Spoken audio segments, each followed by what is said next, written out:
Educating, informing, serving. Fact TV, keeping government honest.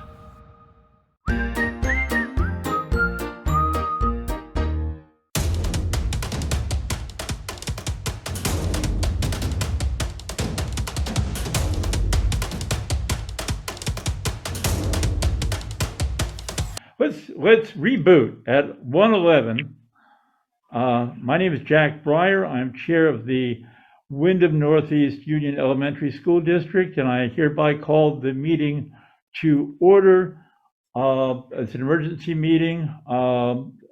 Special meeting. Special meeting On the 19th of January. And first item is any adjustments to the agenda. The second is public comment. Are there members of the public here?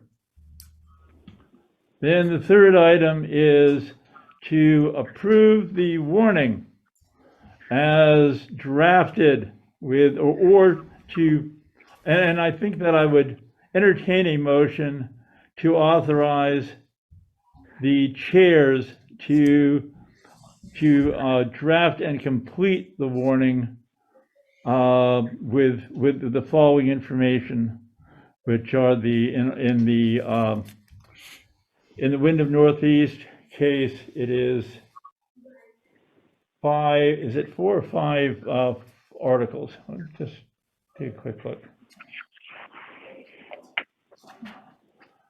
I think, Jack, I think while you're thinking for a second, we probably want to have two different motions, one for the Union Elementary School District, one for the Westminster School District. Well, there are two separate warnings. Right. Do you want, Cheryl, do you want to move your item first? Because it seems like we're still doing a little calculation here.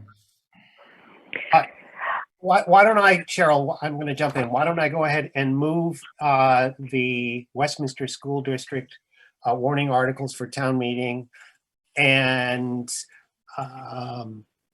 with the note that we may need to have an amendment to those articles after we get that, after that's seconded, and we don't need a second, but after in discussion. Okay, so it. Oh, go ahead. I was just going to say that the Westminster School District warning has been moved for action during this meeting, so we can open it up for discussion. I just wanted to, I'm sorry, Cheryl, for interrupting there a second ago. I just reviewed the email I got from Brad this morning, where he said that he thought of that the other day after he ran the equalized pupil. He says, I will need to split out Westminster into a separate from UE. There will be one more data run I will use later this week, and that's when I'll make the split. Sorry, I had forgotten about it and hadn't remembered sooner. I'll also look at the Westminster in terms of a decline, because I had pointed out the concern over the equalized pupil number. So I hopefully should have something from him later. I mean, there's not much later of this week. But, yeah. Cheryl, I'm going to propose an amendment to the warned articles that we have before us, printed before us. Okay, go ahead. And that would be exactly as printed, except for the last sentence of Article 3 would be changed to the following. The estimated spending per equalized pupil resulting from this budget will be provided in a supplementary enclosure to this report as soon as the state determines the town's equalized pupil count. Sure, that sounds good. I'm looking at the printed. If you could just send that electronically, David, or read it more slowly. Either way. I think maybe read it more. If I could. Well, go ahead. Yeah. No, I can take the notes. Okay. The estimated spending per equalized pupil resulting from this budget will be provided in a supplementary enclosure to this report as soon as the state determines the town's equalized pupil count.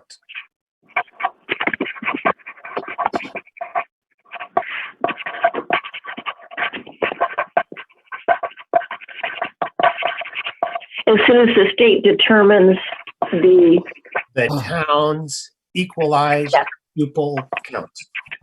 okay, thank you. I think everyone, I did send out electronically these articles earlier. Did everybody receive them? Tell me if you did not. I've got it, but I'm not sure. Right, I've got 3 voting members here, Charlie and David and myself, on I got these them. Thanks, Carol. articles. I got Okay, them. Thank you. great. Okay, so I think I think that makes complete sense to me to amend Article 3. So we could actually go ahead and I believe, unless there's any more discussion, I can call for a vote on the articles as amended. Maybe first we want to vote on the amendment. All right. All those in favor of the amendment as read to us? This is Charlie. Aye. David, aye. Okay, and I'll say yes as well. All right, the articles, there are 4 articles. The third is now amended. I'm not going to, shall I read them all for the record? I could do that since Fact TV is here. Yes. So this is the Westminster School District warning for town meeting, April 30th, 2022. Article 1, to hear the reports of the Westminster Town School District officers for the last year and to take action thereon.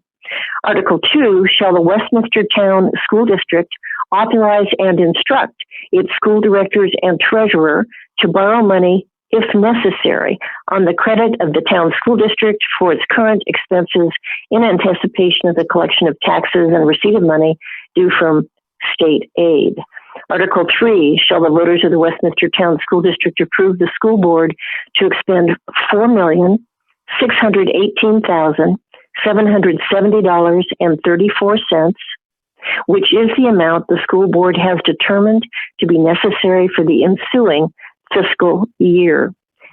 The estimated spending per equalized pupil resulting from this budget will be provided in a supplementary enclosure to this report as soon as the state determines the town's equalized pupil count.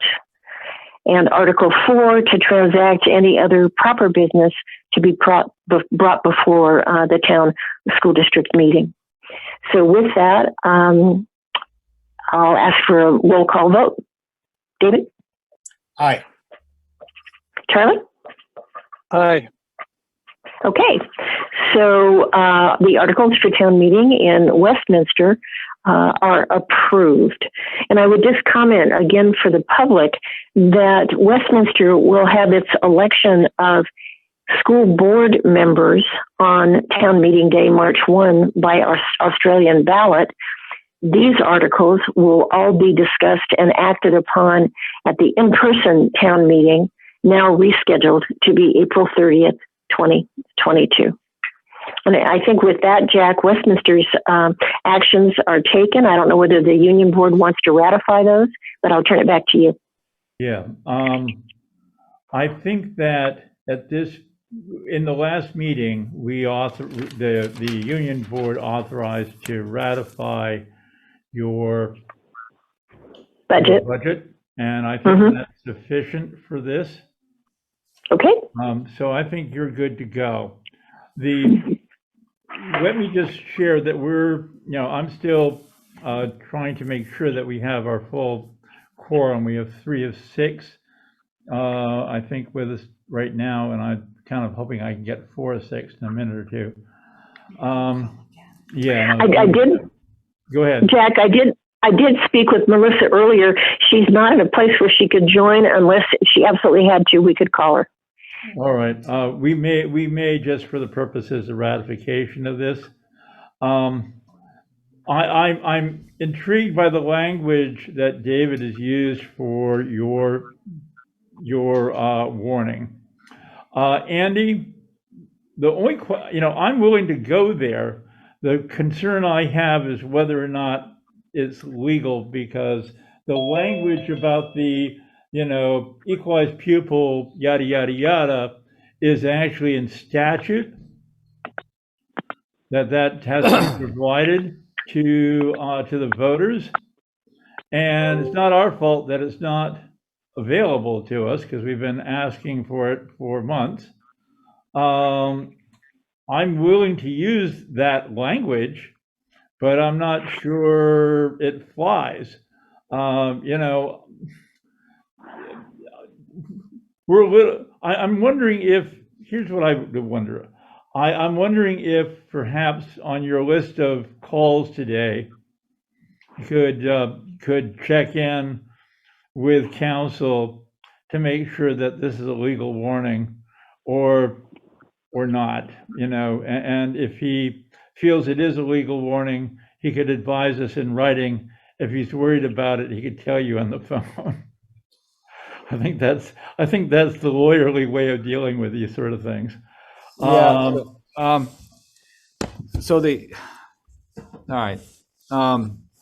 David, could you reread that last sentence just so I get it correctly when I say it to him?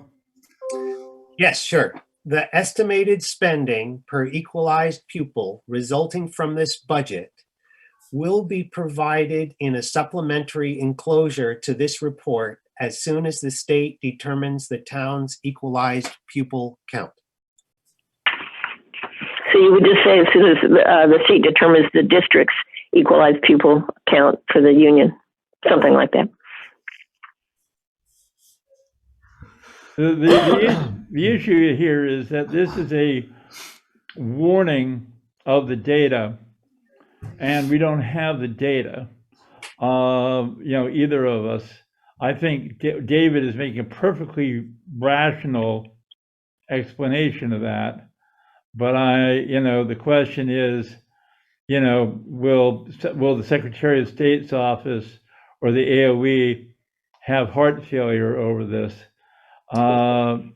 It's not our fault, Jack, can I step in here for a second? Sure. I'm wondering what the hurry is for the Union District right now, because I understand that the Union District annual meeting hasn't been scheduled yet.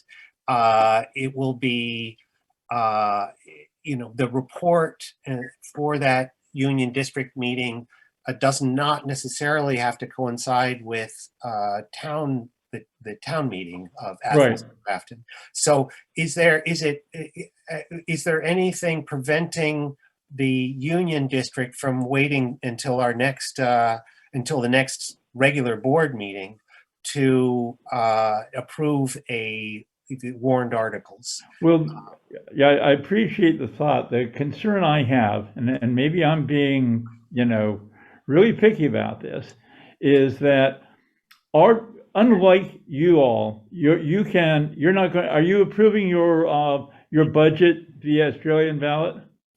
No, you're not. No. Right?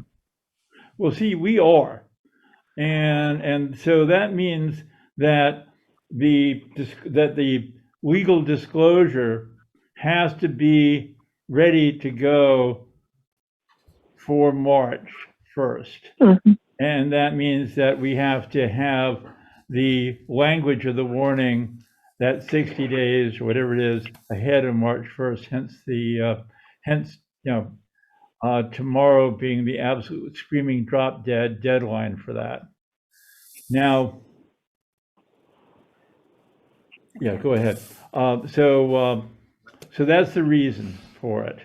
Now, we can do a couple of things. We could authorize the chair to fill in the data on this warning, but we actually have to be sure that the data will be available by end of business day tomorrow, and that feels problematic to me.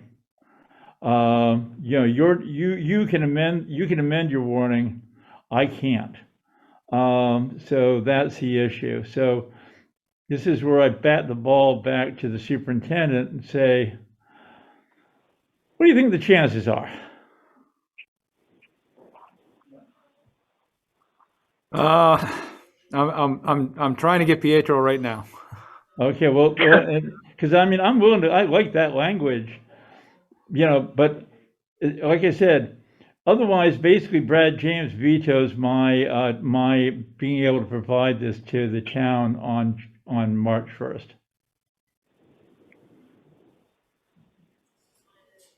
After I told everybody that we'd solved the problem and we're going to have a vote on March 1st.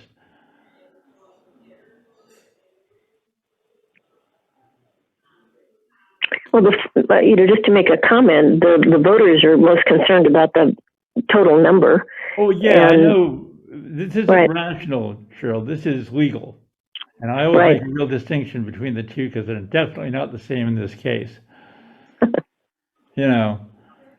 Jack, one other thing, I'll just maybe while Andy's trying to reach the lawyer, is that I believe legally,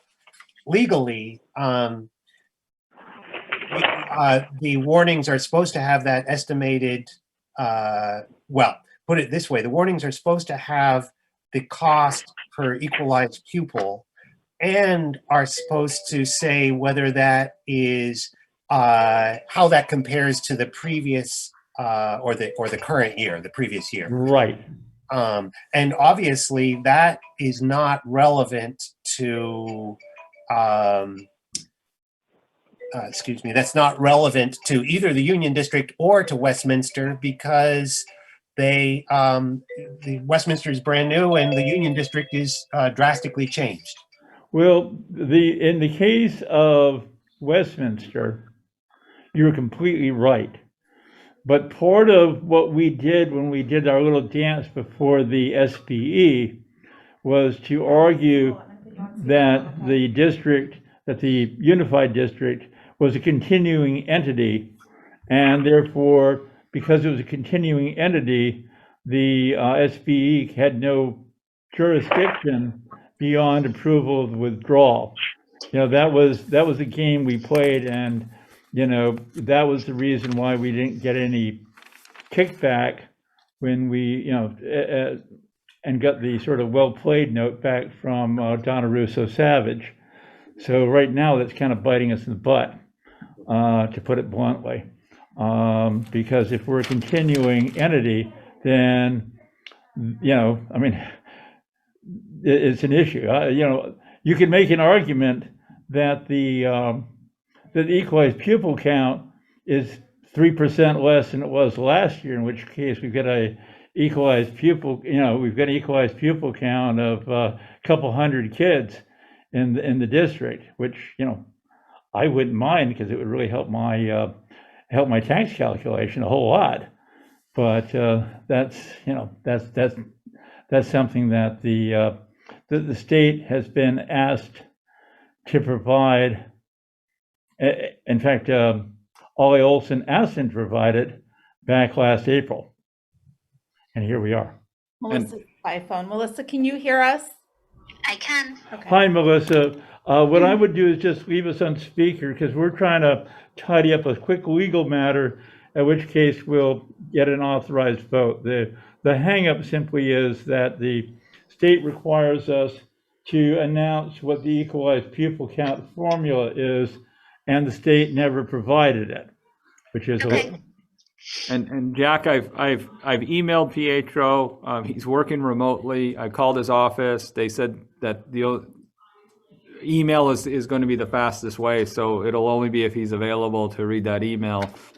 Well, then I guess what I will be looking for is a motion by a member to approve the warning as written and further authorize the chair to amend the equalized pupil calculation after consulting with the state. And that seems to me to give us the 30 hours we'll need to tidy this mess up.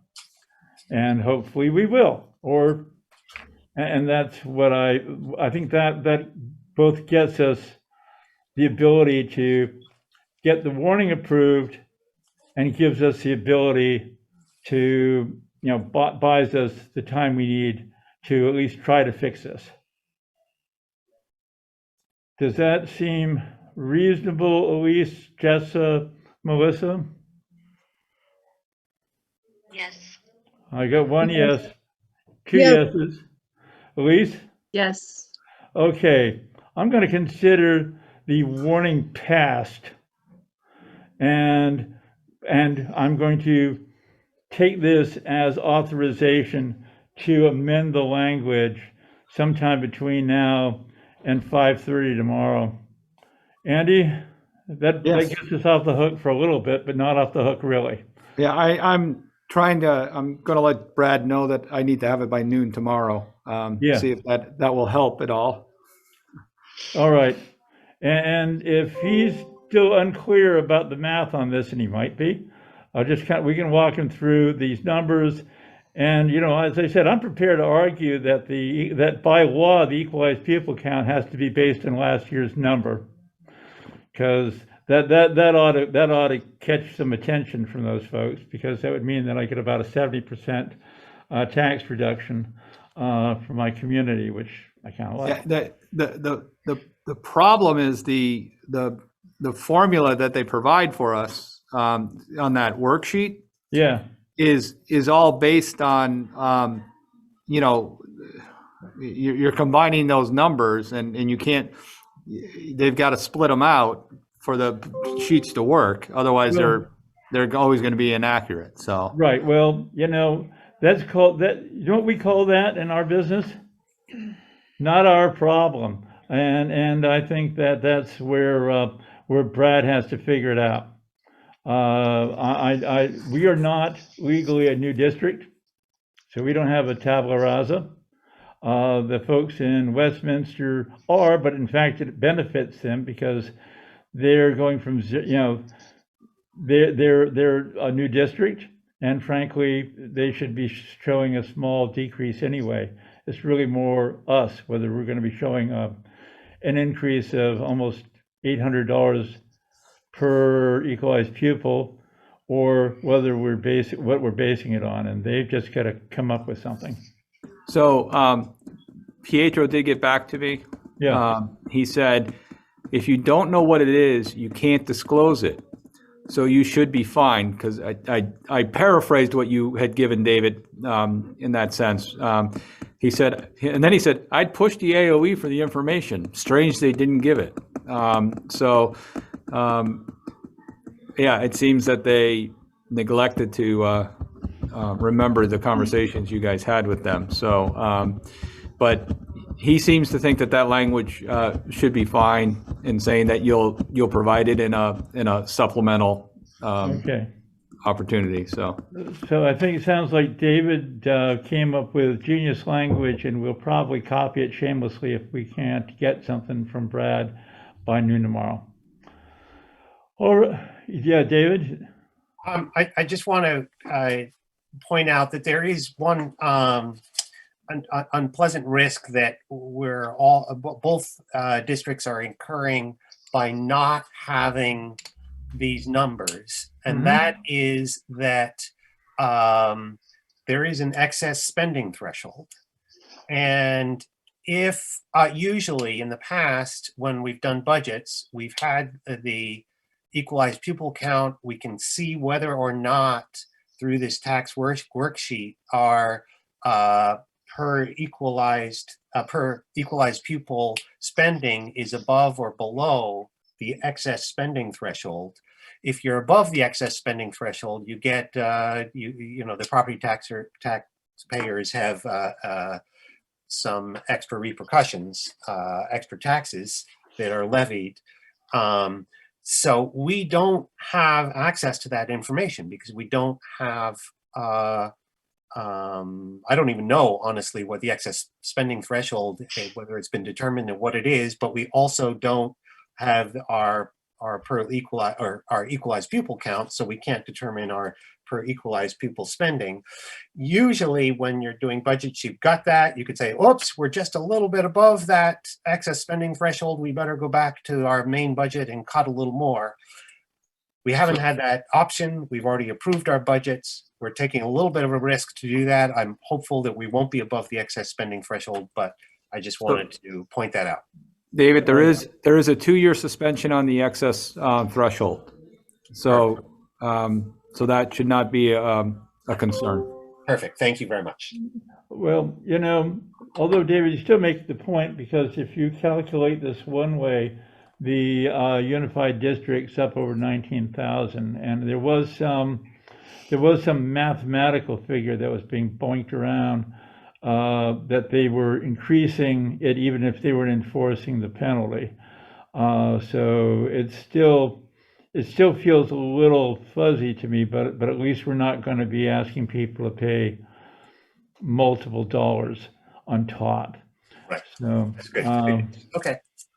okay, so it seems to me that we have 2 approved warnings with David's adding language to the Westminster one, and with my district authorizing you and I, Andy, to either insert the same David language or to actually get numbers between now and tomorrow sometime. So if we're all done, and I think we are, I'll entertain a motion to adjourn unless my members wish to have director's comments. Did we actually vote on that motion?